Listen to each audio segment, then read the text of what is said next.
Pessoal, a ideia é trazer um resumo, assim, algo bem breve de cada uma das aulas, né? E, assim, destacar alguns pontos mais importantes, algumas coisas que a gente pensa que são essenciais para vocês saberem e tal.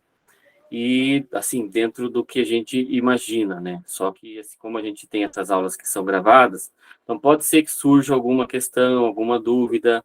Estou voltando hoje lá do Congresso Jovem, já teve um dos alunos lá, que é o filho do pastor Claudinei, Felipe, a gente conversou bastante, assim, ele tem bastante dúvidas, né? Eu imaginei que ele não poderia estar hoje, até porque eles estão retornando lá para Piraí do Sul, aqui de Curitiba, na região metropolitana, 4 Barras.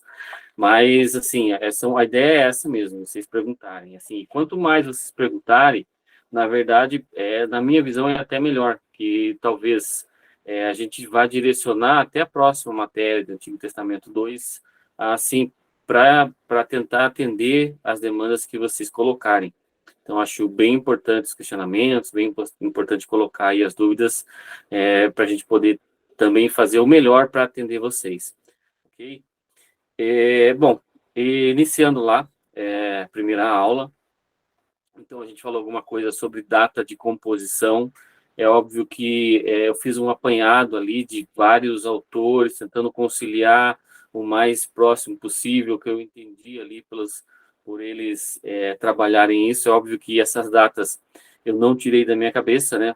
Eu pesquisei, e só que assim, eles têm muitas diferenças entre um e outro. Então, estudando um pouquinho a questão bíblica e alguns autores, então eu cheguei naquelas datas ali, que foi passado no material que vocês têm.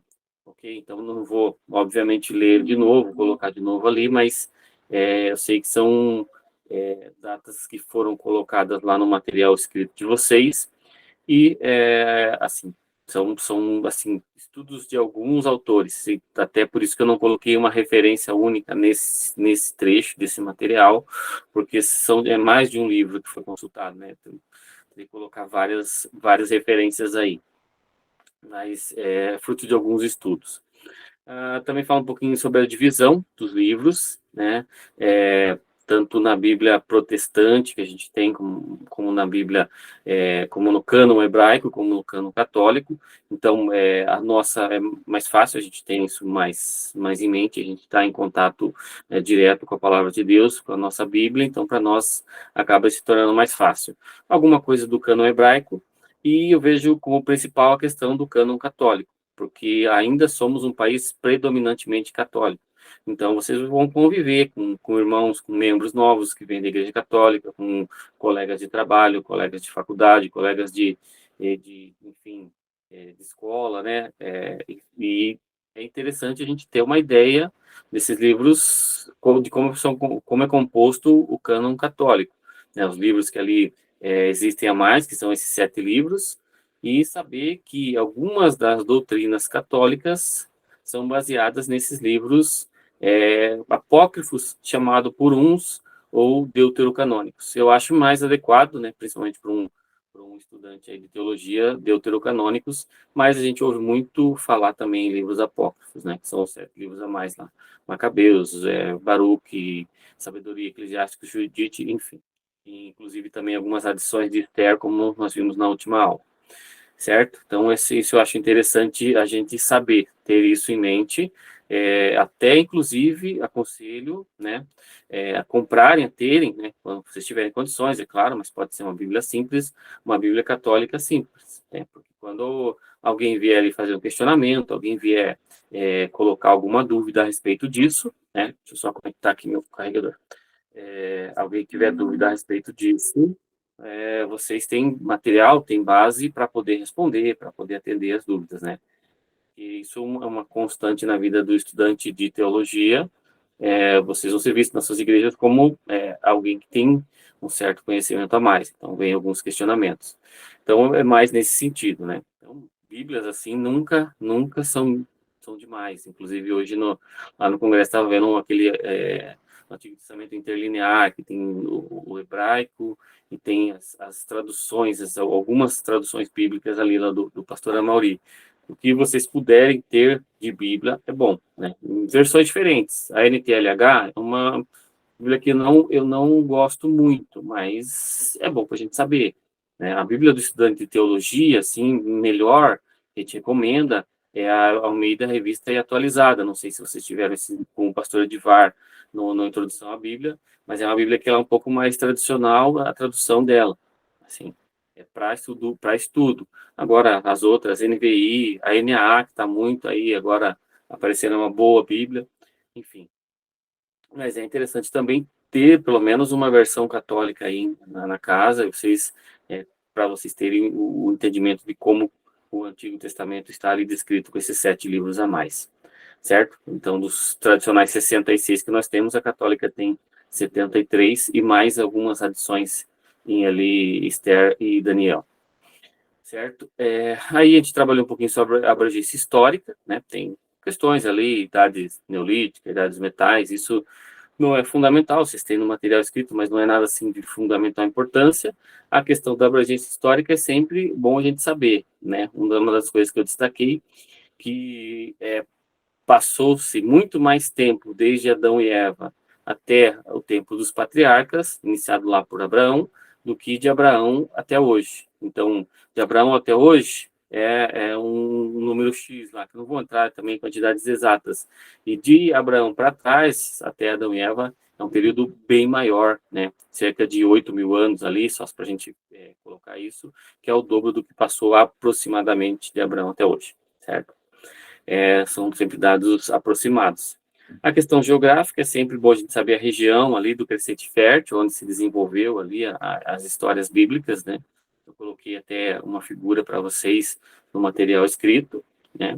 E também saber que esse povo que foi nômade, né? Desde que antes de Abraão, vocês percebem ali Abraão, Terá, seus filhos, né? Saindo de Ur dos Caldeus para Arã e depois com a morte de Terá, Abraão então continua sua peregrinação mais adiante e com seu sobrinho Ló. Então, esse povo que estava deixando de ser nômade para se estabelecer num território fixo, né, que a gente chama de sedentarização. Então, isso é bem importante também a gente saber aplicar isso, né, a transição de uma forma para outra, né, da colonização nômade, né, a um local agora permanente em que eles viviam, né.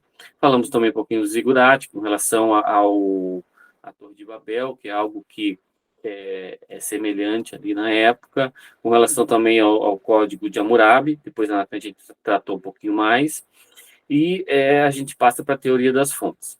Então, a teoria das fontes é aquilo que a gente disse, não é algo assim para ser levado como se fosse palavra de Deus, porque não é.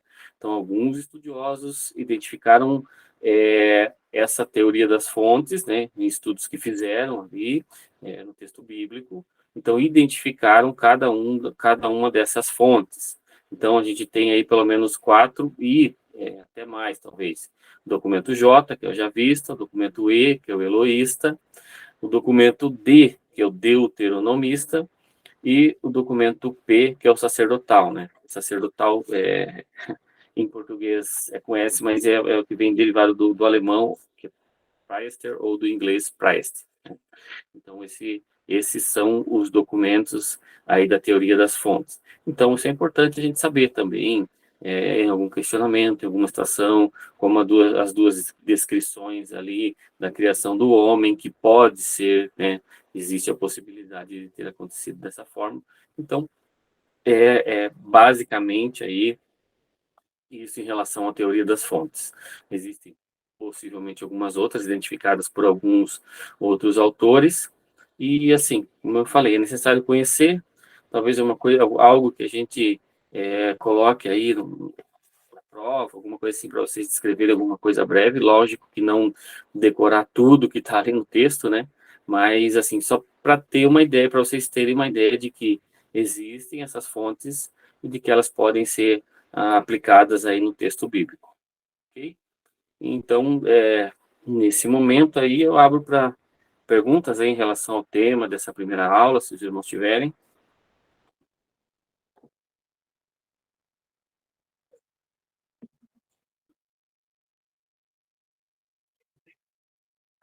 Não?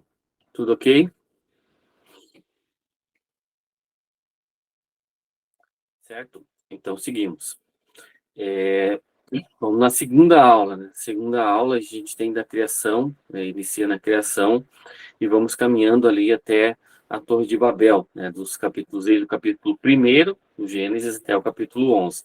E a gente fala alguma coisa a respeito do livro, né? O nome do livro, o Bereshit, no princípio, também o nome do livro que vem lá da Septuaginta, da versão dos 70, né? Gênesis, que significa origem, também o princípio.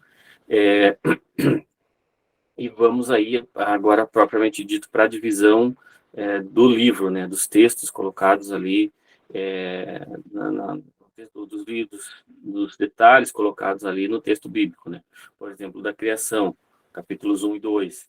Então, sempre lembrar, né, uma das coisas que foi destacada ali, que o livro de Gênesis ele não tem o objetivo, não tem a função de explicar as teorias científicas, evolucionismo, como a gente entende aí. Hoje mesmo a gente estava tratando sobre isso lá na mesa do almoço lá com o pessoal, com o Felipe, mais alguns irmãos, né? Então isso não é o objetivo, né? O objetivo comprovar a existência do Big Bang, os dinossauros, então a teoria, né, da evolução de Darwin. Então o objetivo não é esse do livro de Gênesis. O livro de Gênesis é um livro de religião que demonstra ali termos, conceitos, situações, acontecimentos relacionados à nossa fé.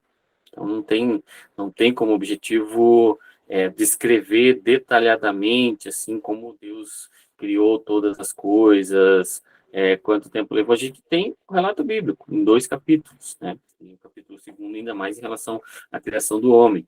Então, a gente tem esses 2 relatos breves e que não tem nada muito detalhado. E, assim, é o que nós cremos, no criacionismo. É isso que nós cremos. Então, assim, o texto bíblico vai embasar essa nossa crença, né, e não outras teorias, como nós citamos aí, até porque também são teorias, né? São teorias, não é nada provado, né?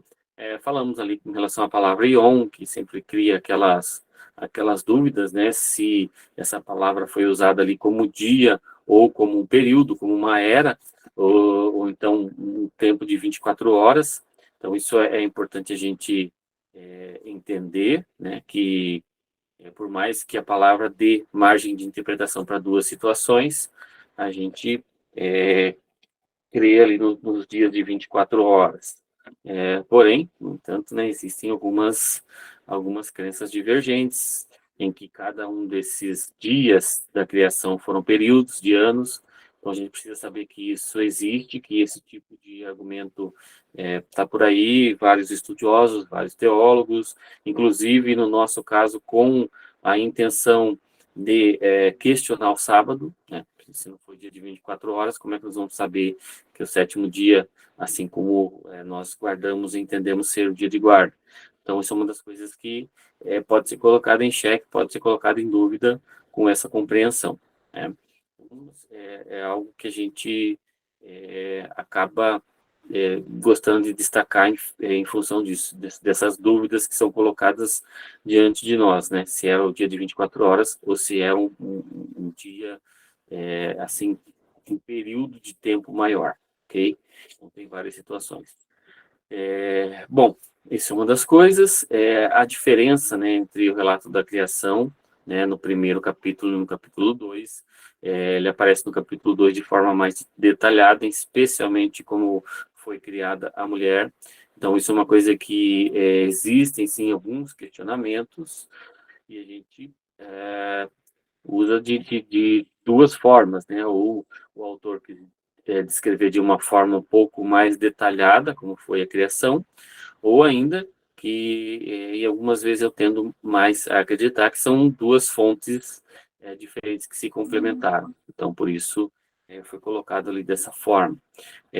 Uma curiosidade, né, que a gente sempre diz, se a história da criação, uma história apenas bíblica dos judeus e dos cristãos, então ela pode, de certa forma, ser questionada, ser colocada em xeque.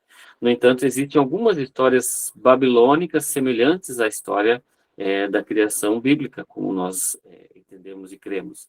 Então, isso é um indício de que um indício forte de que é uma história verdadeira, porque os povos acabaram se separando, os povos acabaram se dividindo.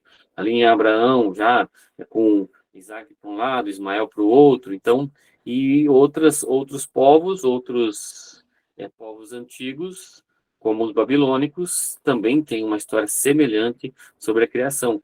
Então, isso não é para colocar em dúvida o que nós queremos, como está escrito na palavra de Deus. É justamente o contrário. É para reforçar que a história da criação existiu. Só que como os povos se separaram, então foi escrito nos livros, se é que dá para assim dizer, mas nas histórias antigas, tradicionais desses povos.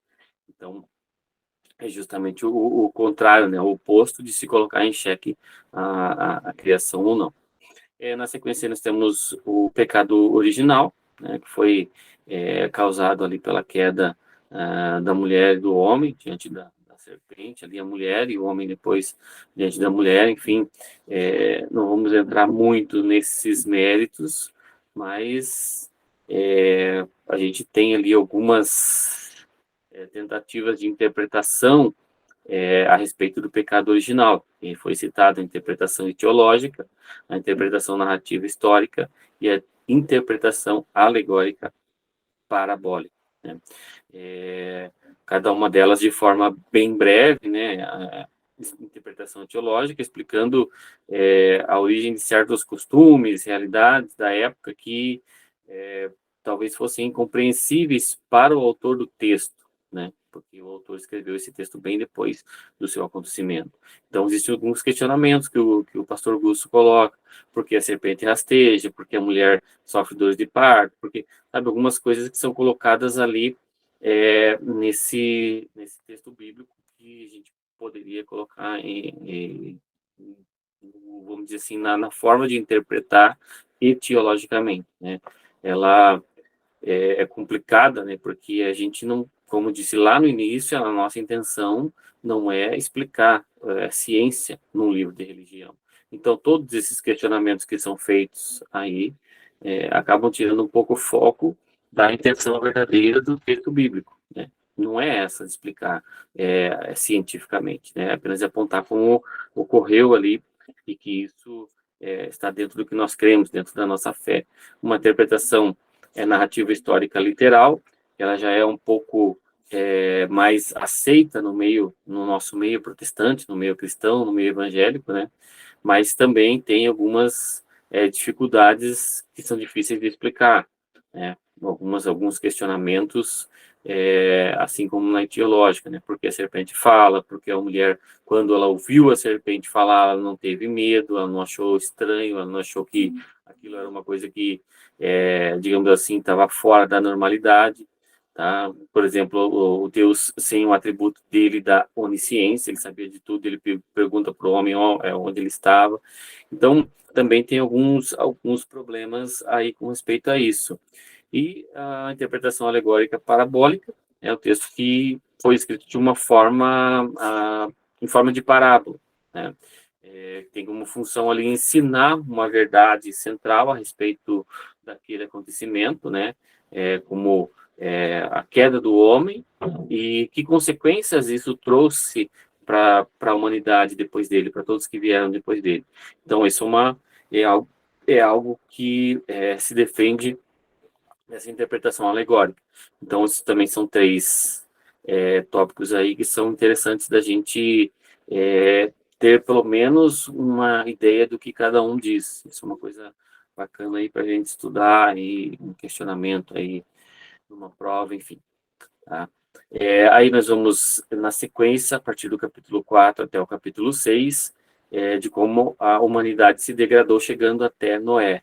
Então, várias situações, vários acontecimentos ali, por exemplo, o primeiro homicídio, lá entre Caim e Abel, né, quando Caim mata o seu irmão Abel, a maldade de Lameque, e daí segue-se o livro de Gênesis lá na nova descendência de Adão e Eva. O capítulo 5 fala praticamente ali só a questão de genealogia, e chegamos então em Noé, quando temos que o ser humano já estava muito corrompido, né? Totalmente corrompido. Então Deus, como nos conhecemos na história bíblica, orienta a Noé na construção da arca.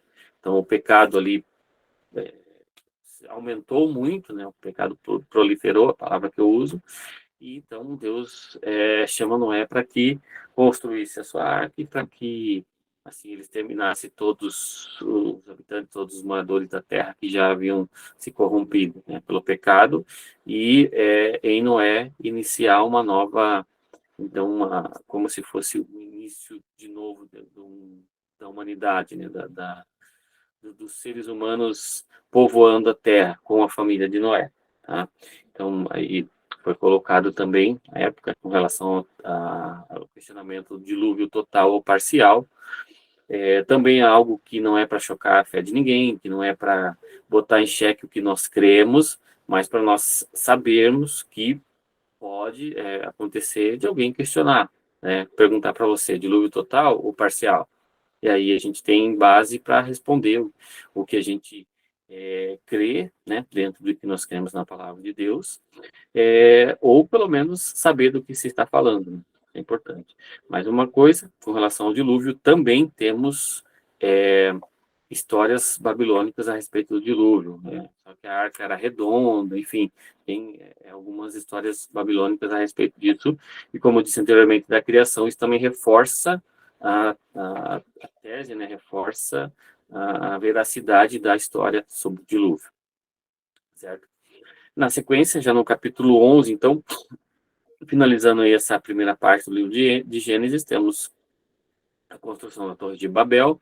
Novamente, o povo, né, teve dificuldades, queria construir a torre, queria ser algo assim, algo enorme, assim, que jamais houvesse sido visto em todos os tempos. E Deus, obviamente, não se agradou disso. E os irmãos que com certeza tem a leitura bíblica aí em dia, conhecem todos os acontecimentos ali para esse período da Torre de Babel. Enfim, na sequência nós temos a Era dos Patriarcas, com Abraão, Isaac e Jacó. Então é interessante também a gente saber um pouquinho de cada um desses patriarcas, né, de Abraão, como a gente já havia comentado, que ele sai de Ur dos Caldeus com seu pai, depois sai de Harã com o seu sobrinho, segue o caminho nômade dele ali, até que eles se separam lá, o Ló escolhe ir para as Campinas do Jordão e Abraão vai para o outro lado. Então, tem aquele momento que eles passaram, havia uma fome na terra, eles foram para o Egito, aquela situação entre Abraão, Sara e o rei do Egito, Meleque, na época. Enfim, a vida e a história de Abraão. Depois temos Isaac, né, que é um dos que a Bíblia traz menos relatos, assim, chamado filho da promessa, tão importante como qualquer um dos outros patriarcas. E tem ali, então, uma tabela com os acontecimentos e marcos históricos a respeito da vida de Isaac, assim como de Jacó. Também nós temos essa tabela ali, colocando os acontecimentos, né, e a idade de Jacó, e referência bíblica, e também como nós conhecemos a história de Jacó, as situações como a compra da primogenitura, a apropriação depois da bênção do irmão dele, a visão que ele teve, o encontro com Deus, e Jacó como o pai das 12 tribos de Israel, né, dos 12 filhos de Israel. E daí a gente também destaca José, que também acaba se encaixando aí nessa linha dos patriarcas, porque foi o filho amado, o filho preferido de Jacó, que teve com o seu primogênito com Raquel, e o outro irmão dele, Benjamim. Então, temos também ali uma tabela com os acontecimentos, idade e referência bíblica a respeito da vida de José. Ok, irmãos? Alguma pergunta nessa segunda aula? Nós falamos desde a criação ali até os patriarcas.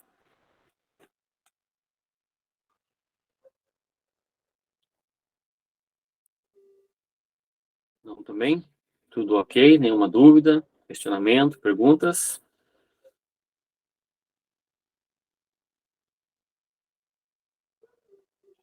Não?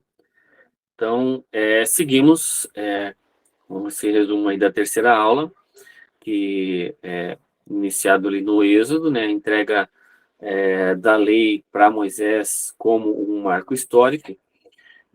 Passamos ali pelo período da vida de Moisés, dividido em momentos, em períodos de 40 anos. Os primeiros 40 anos que ele passa no palácio, sendo criado como um príncipe. Os outros 40 anos que ele passa no deserto, né, com a sua esposa, seu sogro, e ali peregrinando pelo deserto, com seus animais ali e tal. E aí, mais 40 anos conduzindo o povo de Israel, inicialmente no Egito e posteriormente no deserto. E aí nós temos a divisão, então, do tempo em que Moisés viveu, né, desses 120 anos que ele viveu, em três períodos aí da sua vida.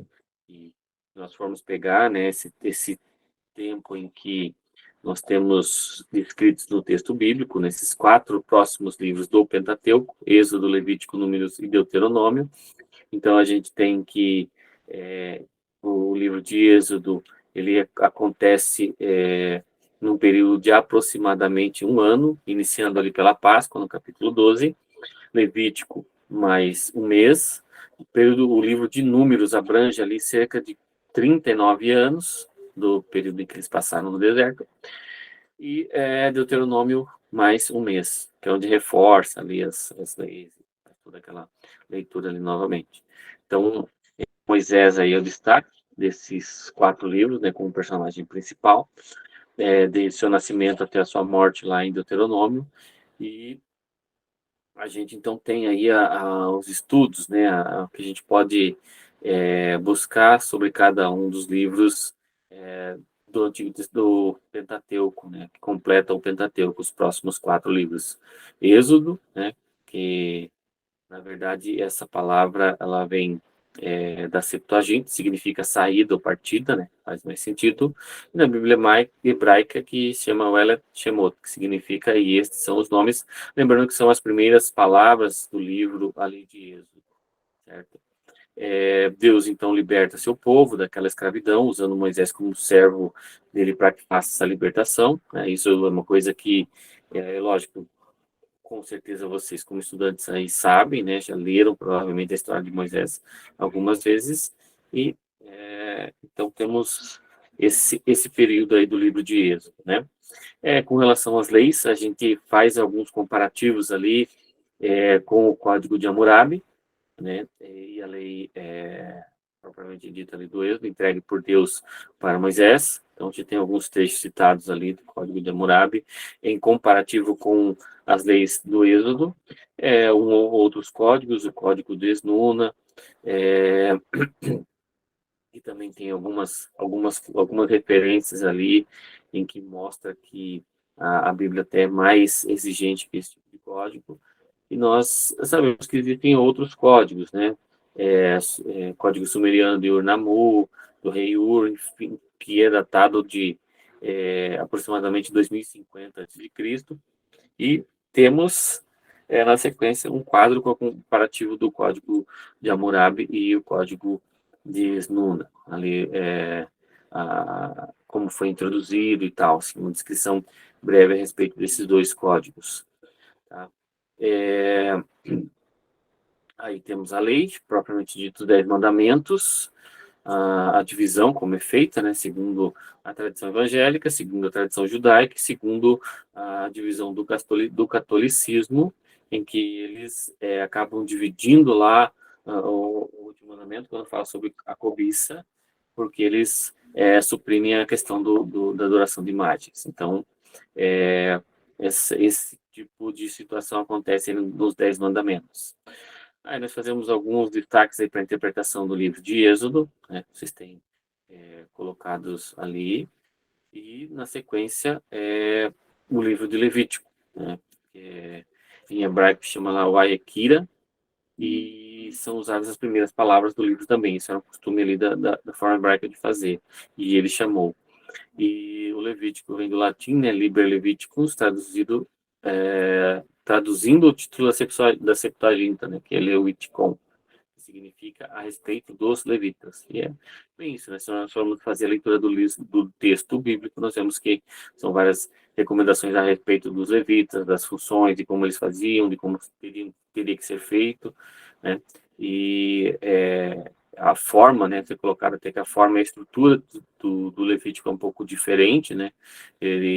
Mas ele não está isolado, ele faz parte desse cânon como assim nós temos no texto bíblico, na nossa Bíblia, no Antigo Testamento, no nosso cânon, certo? E daí Levítico vai tratar sobre as festas, né? Faço uma descrição breve sobre cada uma delas: holocausto, oferta de manjares, sacrifícios pacíficos, oferta pelo pecado, sacrifício pelo sacrilégio, e fiz um quadro também ali para ficar mais fácil identificar a questão das festas e como funciona cada uma das festas hebraicas. É importante sempre a gente ressaltar que o povo hebreu, o povo hebraico, tinha essa característica de celebração de muitas festas. Então, a gente observar nesse quadro aí, tinha bastante festa nesse sentido.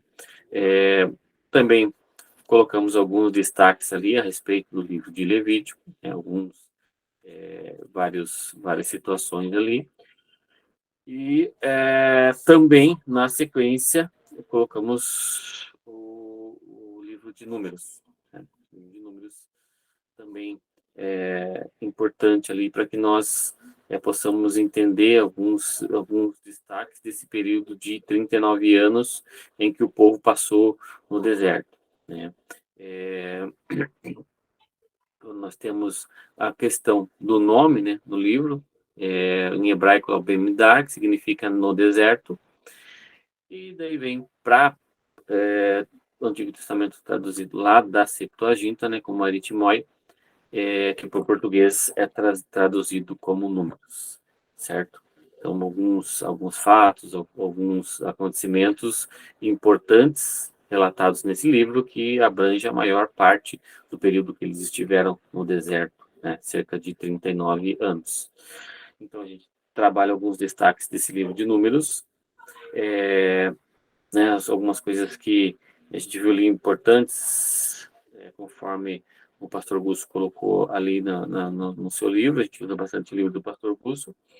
E fazemos também lá um quadro, lá uma tabela, onde nós temos a correspondência dos acontecimentos entre Êxodo e Números, né? Citado ali o acontecimento, né, em Êxodo, e o acontecimento no livro de Números.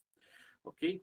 Então, a terceira aula seria isso. Não sei se vocês têm agora algum questionamento aí em cima dessa terceira aula, que foi dito a respeito dos livros de Levítico e Números, das festas. Rodrigo. Pastor, tudo bem? Senhor Rodrigo, tudo bem? Tá tudo. Pastor, eu queria fazer uma pergunta relacionada assim, quando o povo, quando Moisés, não tem uma data, mas eu acho que só para mim saber assim, o tempo que levou para o povo sair do Egito. Tipo assim, quando Moisés vem, que ele começa ali, Deus começa a falar com ele para que Deus capacite ele ali e tudo mais, falar com o faraó. Durante das pragas e tudo mais, tem uma data, assim, vamos dizer assim, levou a cerca de, sei lá, 10 anos até o povo sair literalmente do Egito, porque na Bíblia não relata, né? Vamos dizer assim, Não, não relata, né? não, na Bíblia não tem. Na Bíblia a gente não tem esse tempo, esse período, né? Não sei se você quer complementar a pergunta, eu posso. Não, é só mais isso mesmo, porque às vezes a gente lê ali, a gente acha assim que é um mês, 2 meses, né? Vamos dizer assim, até o Moisés ir lá falar com o faraó e com o decorrer da situação até ele liberar o povo lá, né? No caso, né? Então pode ser que tenha demorado um bom tempo, vamos dizer assim. Então, Assim, dos estudiosos que eu trabalhei, cerca de 6 meses para acontecer as 10 meses. pragas. 6 meses, Uhum. cerca de 6 meses, meio ano. Então, desde o início, né, da primeira praga até a última. Aí, do período que Moisés se encontrou com Deus, lá da sarça ardente, até que ele foi para Israel, ele também não tem muito preciso, mas não deve ter sido muito tempo. Mas o período de duração das pragas é 6 meses. Ah, beleza, então. É uma situação interessante, porque a gente, como você falou, né? A gente na leitura bíblica, a gente acha que é rapidinho. É rapidinho, uma semana, né? Vamos dizer assim. Exatamente, uma atrás da outra, mas não, foi um tempinho bom, né? Assim, se você for analisar cada uma das pragas, e uma coisa que a gente sempre diz, né? Às vezes Moisés chega lá em algum dos textos e questiona Faraó. Há quanto tempo quer que encerre? Nas minhas palavras, né? Todos os irmãos que me conhecem sabem que não é novidade que eu não decoro os versículos literais, mas o acontecimento, né? Então, quando o Faraó Moisés chega para Faraó, né? A respeito das pragas, mais ou menos assim, ó, quer encerrar a praga? O Faraó fala, pode ser amanhã de manhã. Então você fica pensando, poxa vida, então ele ainda espera dormir, passar a noite para no outro dia encerrar a praga. É um absurdo. Mas assim, dos textos que eu pesquisei, que eu li, a maioria deles relata que em torno de 6 meses, o período das pragas. Era essa a pergunta mesmo, tá bom? Tranquilo. Mas não é assim, é estudo, né? Como você falou, biblicamente não é fechado, Biblicamente mas não tem, né, pastor? Porque a gente, tanto tem uma outra Bíblia aqui de estudo que eu tenho aqui, não relata também, né? Só fala do período que Moisés ficou fora, 40 anos, né? E daí só isso mesmo. Mas provavelmente deve ser um período muito curto, né? Não deve ter sido assim a longo prazo, né? Não. Provavelmente não anos, né? Mas também não rapidinho, como a gente imagina, né? 10 dias, cada dia uma É praga. verdade. 2 meses, aí depois mulher. E até por isso que o coração, como diz o texto bíblico, o coração de Faraó se endurecia. Porque o povo tem memória curta, né? Então, acontecia ali, demorava 2 meses para acontecer a segunda praga.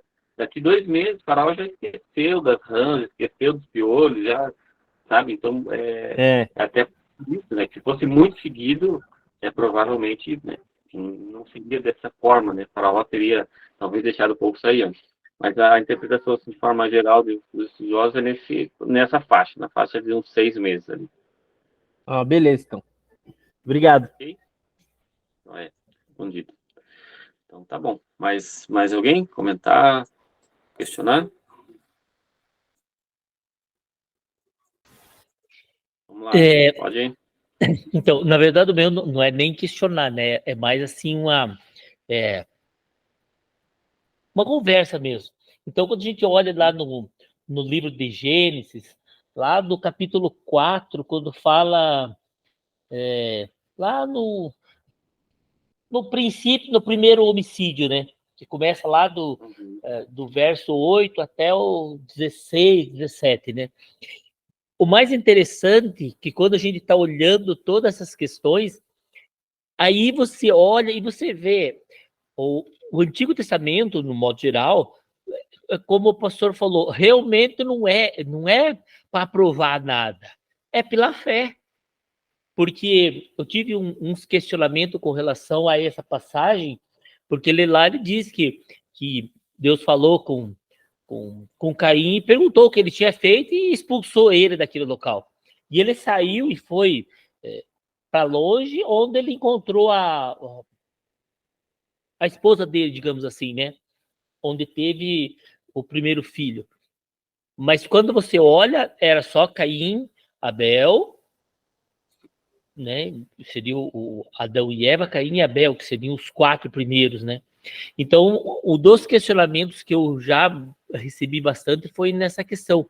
Mas por que você está dizendo eles eram só 4, daí Caim matou Abel e Caim... Sabe? Essa questão.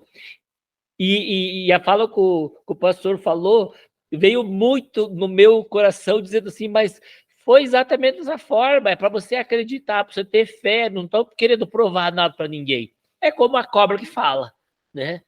Então, eu acho lindo isso, e isso é grandioso, porque a gente aprende e a gente vê uma forma diferente de pensar. Porque quando eu questionava, eu ficava me dizendo, nossa, mas por que tem que ser assim? Mas como? Como aconteceu isso? Aí, quando você começa a olhar com os olhos da fé, você para de enxergar essas coisinhas miúdas que estão no meio e olha o macro de tudo isso, né? Olha a grandeza. E uma das outras coisas que eu também queria comentar, também é lá do livro de Gênesis, lá no capítulo 16, né? Logo no final, lá onde, no verso 15, que fala sobre o nascimento de Ismael. Eu achei assim, não, comentando porque faz parte, né? Eu achei tão fraco de estudo, de ter coisas mais interessantes falando sobre Ismael. Ele era importante, né? Ele era importante, ele era filho como é que eu esqueci? Ele é filho de Abraão. Então, tipo assim, mas assim, como é que pode? Não, quer dizer, eu não achei, tá? Não estou dizendo que não tenha, mas eu não achei mais literatura falando a respeito dele, né? Então, as coisas que eu peguei foram um pouquinho coisas pequenas, saíram, foram expulsos, foram para o deserto, e tiveram uma cidade, e teve os descendentes, e daí numa parte, bem, em resumo, a descendência dele acabou lá, acho que, não posso ter certeza, mas de repente um pouco antes de Jesus chegar. Mas assim, daí ele dá toda essa volta e meio que some da história. Eu sei que não era o foco, né? Mas assim, é uma questão de curiosidade mesmo, né? Parece que ele desaparece no meio, assim, ele não tem. Então, isso é mais a título de curiosidade, mas assim, e ainda frisando, a Bíblia é maravilhosa, o Antigo Testamento, essas coisas que o professor falou, você fica encantado de ver. Mas o encantamento maior é que diz assim, é pela fé, não é para provar nada para ninguém. Cada um, né, com a sua fé e com a sua vivência. Mas é só esse comentário, pastor. Muito obrigado. Amém. Amém. Amém.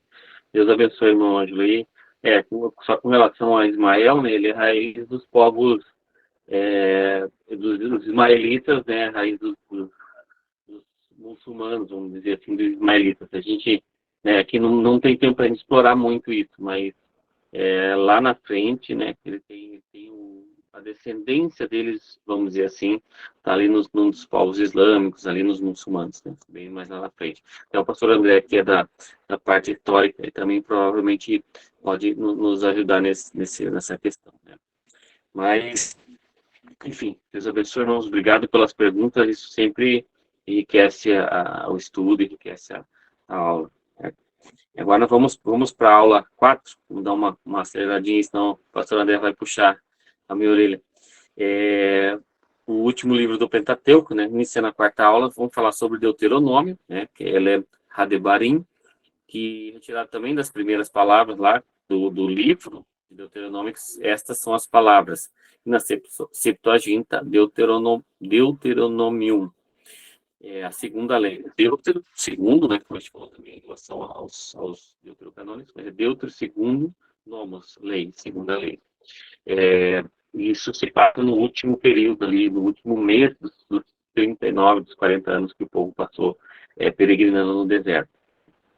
Então, e é sempre tratado com alguns problemas ali na autoria desse livro, como é tratado como terceira pessoa, alguns textos também, a gente acaba vendo que podem ser usados para colocar o período da escrita do livro, né, depois da passagem no Rio Jordão, e especialmente com relação à morte do próprio Moisés, né, que é difícil a gente acreditar que alguém vai escrever ali sobre a própria morte. Então, por isso que a gente entende que o livro pode ter sido escrito, grande parte, por Moisés, mas pelo menos alguns trechos e a parte final dele deve ter sido escrito por outro autor.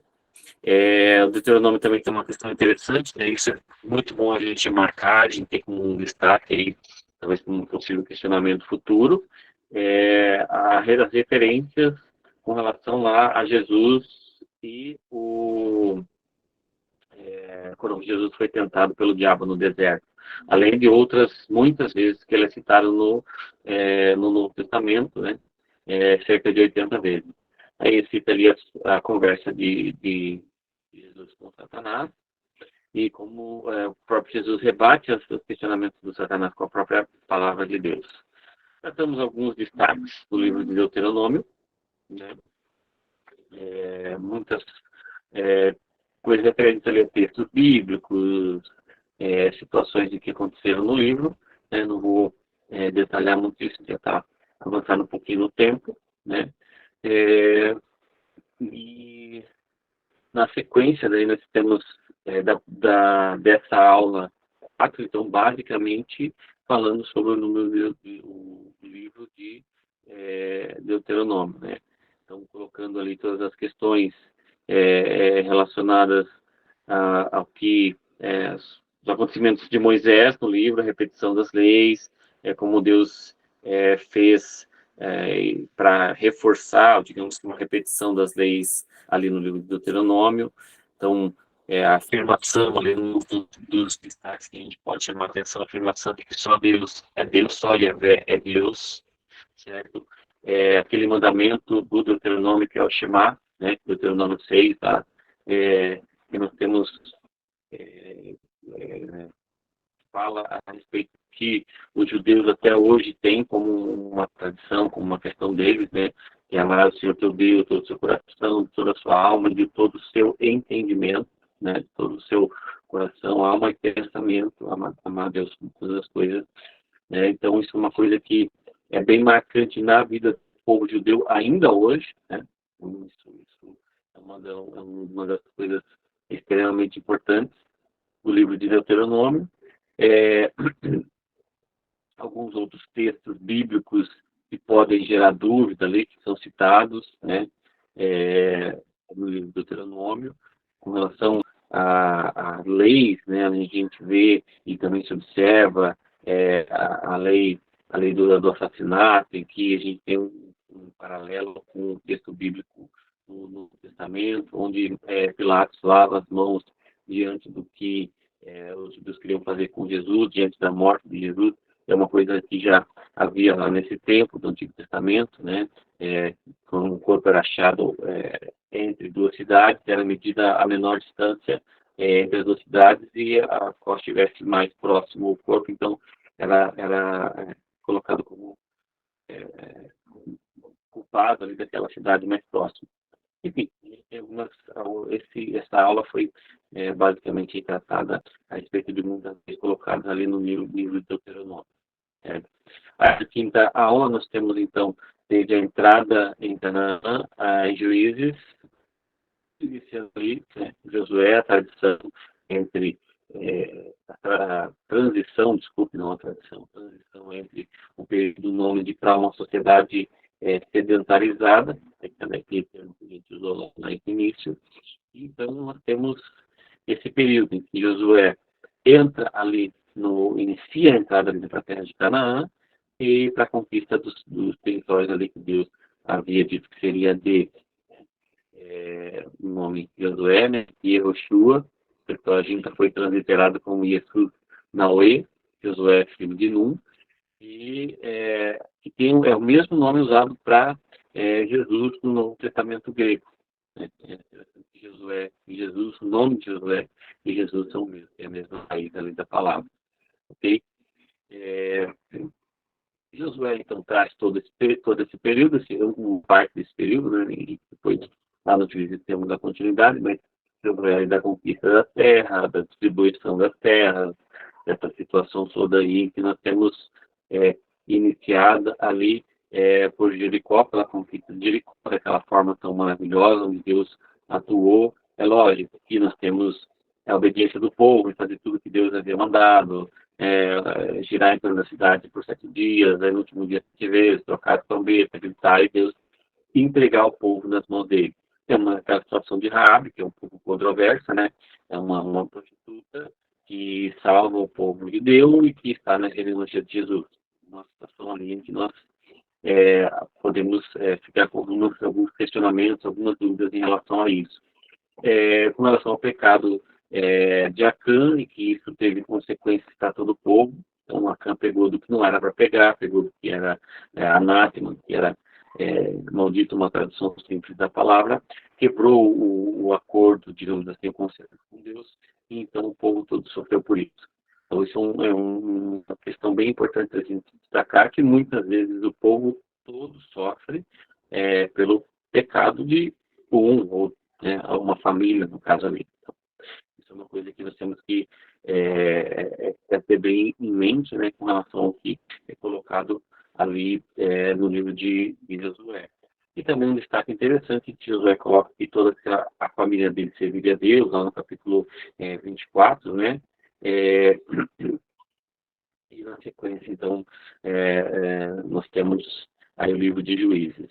Só antes, né, no livro de Josué, assim, a autoria do livro atribuída a Josué, no entanto, como também tem a parte no final que relata a morte dele, então a gente tem que entender que talvez não tenha sido escrito assim na sua totalidade por ele, né?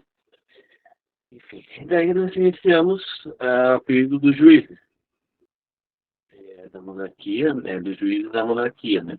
O profeta Samuel e o último juiz com um elo, né? A transição entre um e outro período.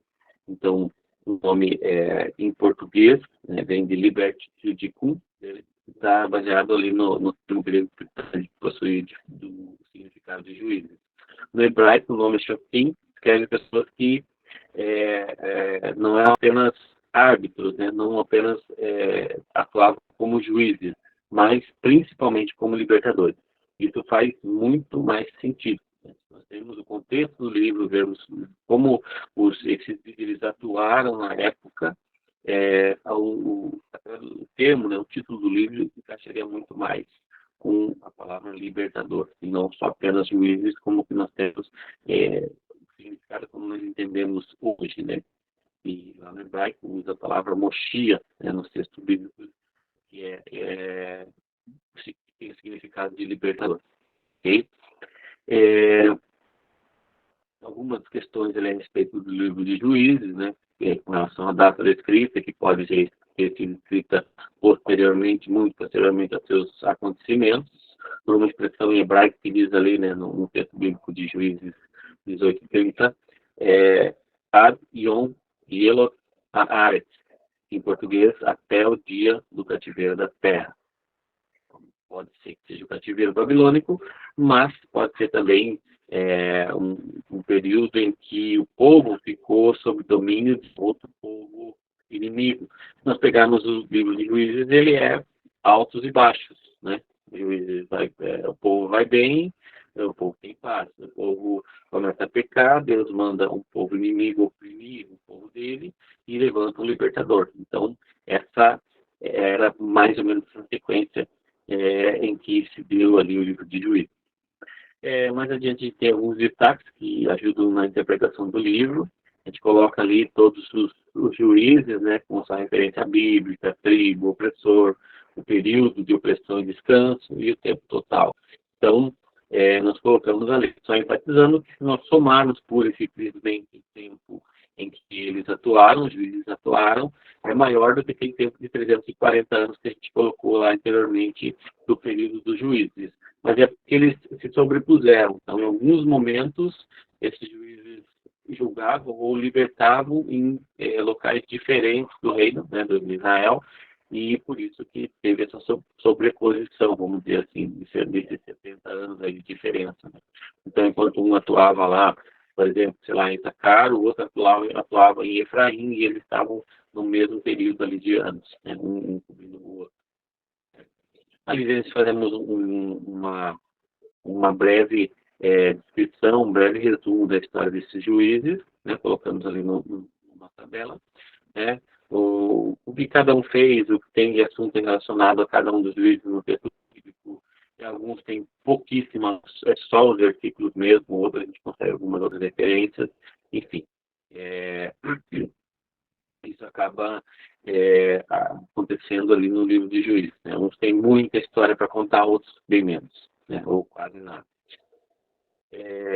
Aí tem a questão do Abimeleque, né? Que foi assim, meio que um opressor em vez de um libertador, então a gente entende que nem deveria ser considerado como juiz, mas alguns estudiosos entendem que se ele fez parte desse período, deve ser contado como juiz, mas a minha visão particular, eu acredito como o autor que eu tenho baseado, que não deve ser considerado como juiz. Certo? Na sequência, nós temos o livro de Ruth, né, o significado de nome, né, o nome da autora, né, o significado da palavra Ruth, é refrescar, consolar, uma amiga, né, e é aquela que consolou a sogra, que esteve com a sogra, né, e foi, assim,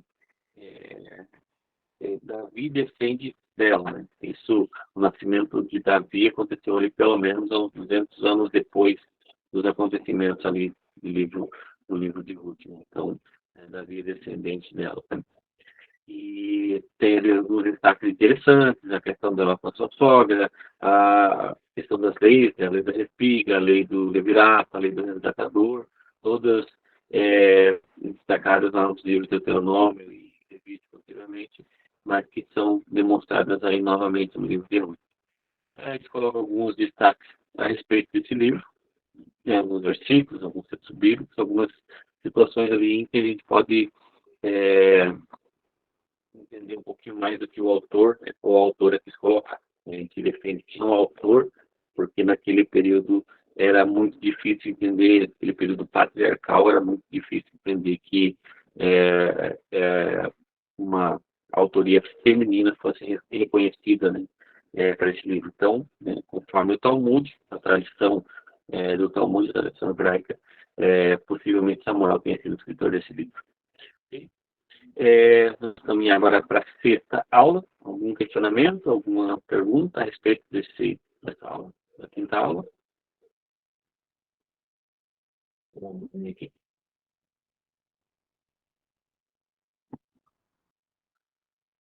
Não? Ok. Então, seguimos. Na sexta aula, falamos sobre o reino unificado, né, dos três reis, Saul, Davi e Salomão. Também creio que tenha sido leitura comum de vocês, né, sabendo ali de que esses três reis então reinaram num reino unido, antes da divisão entre reino do norte e reino do sul, Israel para norte e Judá para sul, e nós temos aí essa transição, né, com o fim do período dos juízes, ali com Samuel, e o início da monarquia com Saul. Então, esses livros de 1 Samuel, anteriormente, né, na verdade, era um livro único, né, que aparece dividido em 2 volumes na Septuaginta, assim como o livro de Reis era um volume e aparece dividido em 2. Na Vulgata ele recebe 4 nomes, né, primeiro, segundo, terceiro e quarto livro dos reis. A Vulgata é uma outra tradução bíblica, uma outra importante tradução bíblica que é do latim, né, feita lá por alguns estudiosos bíblicos ali mais ou menos uns 400 anos depois de Cristo. Mas eu não vou detalhar muito nisso porque não vai tomar muito tempo. Então, o livro de 1º e 2º Samuel, tratando basicamente da história de Samuel, Saul e Davi.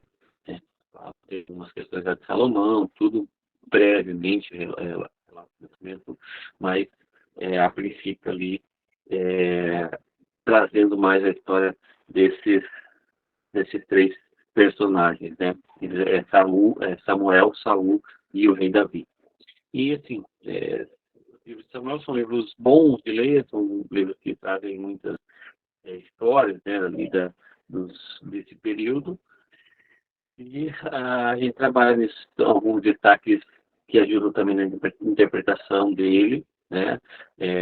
Várias situações ali onde a gente pode haver questionamentos com relação à amizade de Saul e, aliás, de Jonatas e Davi, como Davi foi omisso em algumas situações, ele acabou colhendo alguns problemas, né, como de Absalão com as suas concubinas, a forma como ele conduziu aquele acontecimento de Tamar e Amnon também foi algo que trouxe prejuízos para Davi. Então, com relação ao censo, né, uma coisa que a gente está discutindo hoje lá conversando com o Felipe a respeito do censo, ele já havia me perguntado em outro momento, né, no particular, assim, de forma bem breve, né, tá, para a gente não se alongar muito, já passou de 1 hora. E quando é relatado em Samuel, segundo Samuel, a respeito do censo que Davi fez, ali diz que foi Deus que incitou, né? E lá em 2 Crônicas, lá em Crônicas, diz que quem incitou foi Satanás. Então, assim, de forma geral, de forma bem breve, a teologia ela é progressiva. Então, em Samuel, entendia-se que tudo vinha de Deus. Em Crônicas, um livro escrito após o cativeiro babilônico, a teologia, assim, houve uma progressão no pensamento, a forma de pensar. Então, entendeu-se, né, a atuação do diabo. A gente entende que nessa evolução teológica, assim podemos dizer, eles entenderam que não era Deus, porque Deus não tenta para o mal, Deus não caberia Deus nessa situação, mas sim inimigo. Mas eles entenderam um pouco depois. Com a compreensão que eles tinham no momento, então, a respeito disso, então, o autor escreveu ali que era algo vindo de Deus. Né? E não fecha mais com o livro de Crônicas. Ok? Então, nós temos agora os próximos 2 livros, primeiro e segunda Reis, primeiro e segundo livro de Reis. Sempre é bom destacar esse primeiro livro de Reis, segundo livro de Reis, como o primeiro e segundo livro de Samuel, primeiro e segundo livro de Crônicas. Né? Primeiras são as cartas, né, ele fala. Aqui no caso são livros. Então, a palavra Melech significa rei, em hebraico, com o sufixo in, torna-se reis no plural. E ali nós temos na pertença Melachim e Melachim B, né, ou B, são os 2 livros divididos de reis. Sobre a autoria, a tradição no Talmud aponta que possivelmente Jeremias, né, o profeta Jeremias, o autor do livro, mas encontra algumas dificuldades em relação a isso, porque ele faz menção ao rei Merodach, que foi um período posterior a isso. Né? Então, a gente percebe que não há nenhuma menção do Império Babilônico diante do Império Persa, a queda do Império Babilônico diante do Império Persa. Né? Então, a gente acaba tendo essa questão aí, né, que ele foi escrito antes desse período, antes do período em que o Império Babilônico perdeu o seu domínio e em que o Império Persa foi então dominante na região ali, onde ele estava na região de Israel e de seu rei. Tá? Algumas fontes identificadas, tanto no livro de 1º e 2º Samuel, como no livro de 1º e 2º Reis, algumas fontes externas identificadas, algumas das quais a gente não tem acesso hoje para saber, né? Elas todas ali, mas nós temos um destaque ali no texto bíblico. Aí tem alguns destaques na interpretação desses livros, lembrando que agora então abrange os reinos de Judá, que é o Reino do Sul, e Reino de Israel, que é o Reino do Norte. Então, nós temos alguns destaques bíblicos. Isso precisa ficar bem centrado para nós, quem são os tribos do Reino do Norte, quem são os tribos do Reino do Sul. Né? Então, são as que a gente precisa ter em mente aí. Com relação ao livro de Crônicas, né, tem o título hebraico de Divrei Hayamim, Crônicas, traduzido como acontecimentos passados, na Septuaginta, Paraleipomena, ou seja, coisas omitidas, e depois lá com um Jerônimo, né, título em português que é Crônicas, vem da Vulgata, e seria algo assim, as crônicas a respeito de toda a história sagrada. Né? Então, a proposta que foi adotada por Lutero, que chega até nós hoje, é de crônica, né? Que veio a partir da Reforma, e então, desde então, nós temos o título desse livro. Cita várias fontes utilizadas, ali nós temos Crônicas de Samuel, do profeta Natan, de Gade, e por aí vai, que também estão descritas ali. E nós temos lá, então, no livro de Crônicas, um paralelo entre Crônicas e Esdras. Aí, em Crônicas, já abrange, então, esse período dos persas, da dominação dos persas sobre os babilônicos. Ok?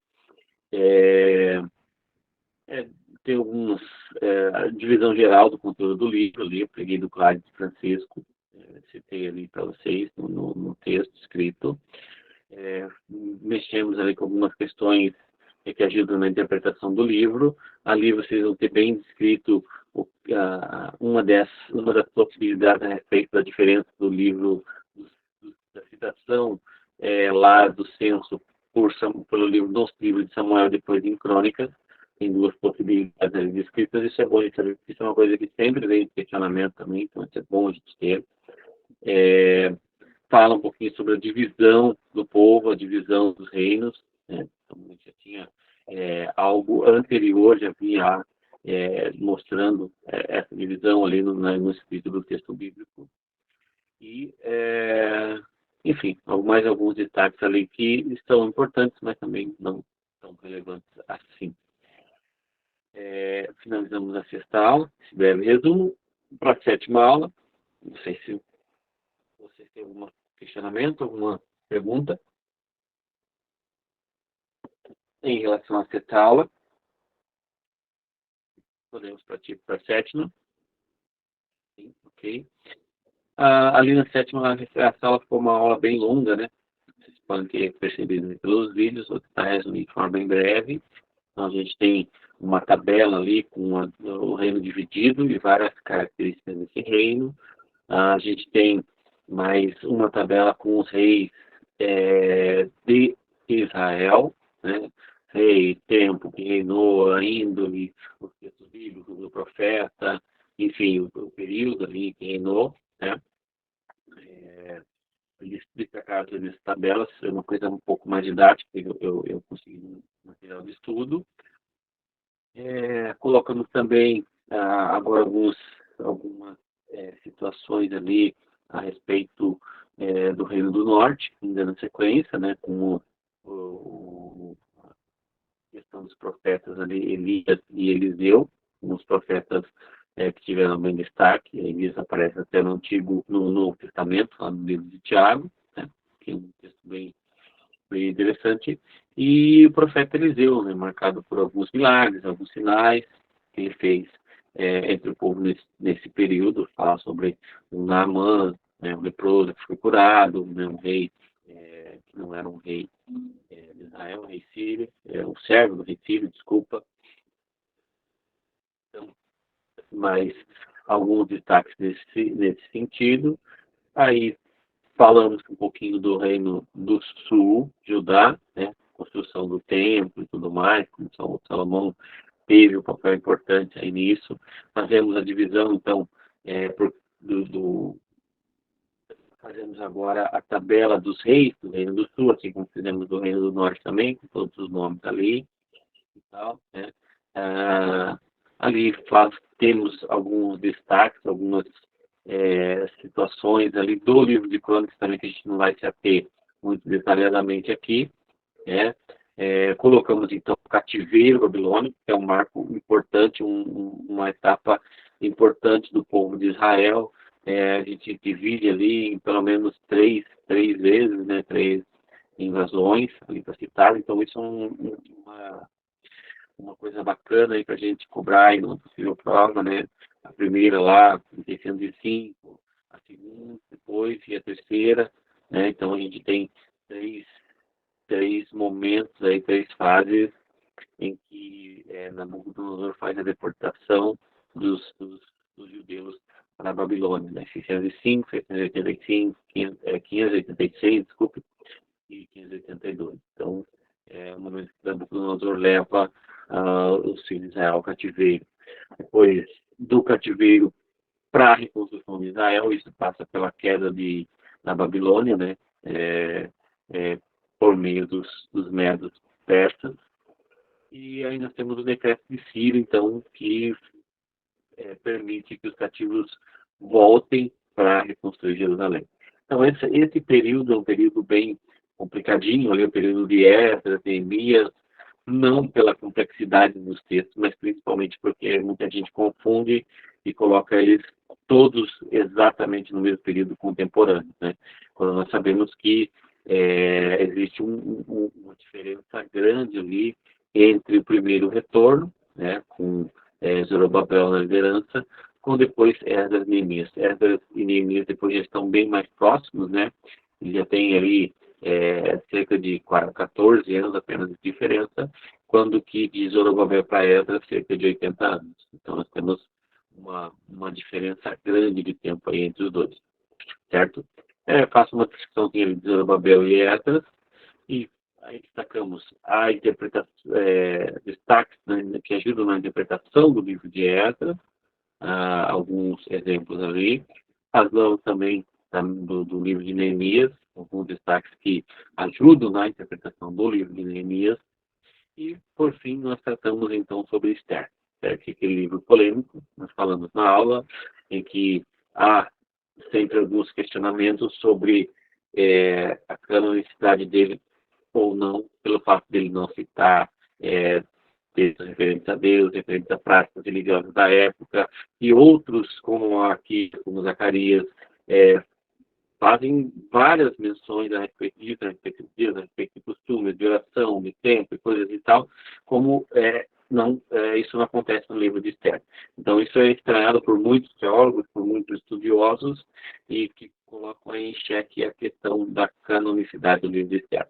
A Bíblia Católica tratou de tentar resolver isso, colocando oração de Esther, colocando oração de Mardoqueu ou Mordecai, dependendo da tradução, para tentar amenizar esse problema aí que existe com o livro de Esther. Ok? Então, eu finalizaria dessa forma, né? Tratando aí do Antigo Testamento, né? Mais uma vez aí pedindo perdão porque a gente acaba se estendendo um pouquinho, mas é que gostaria, né, que vocês compreendessem, entendessem que por mais que as aulas, algumas eu sei que ficaram longas, principalmente as duas últimas, mas é que é muito material para a gente resumir.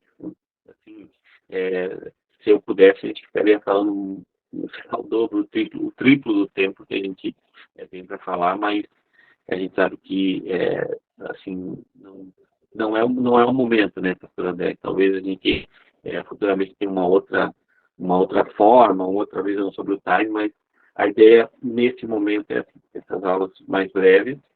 E aqui agora também coloco à disposição aí para se tiver mais alguma dúvida, mais algum esclarecimento, algum comentário, a gente fica à disposição aí, ok?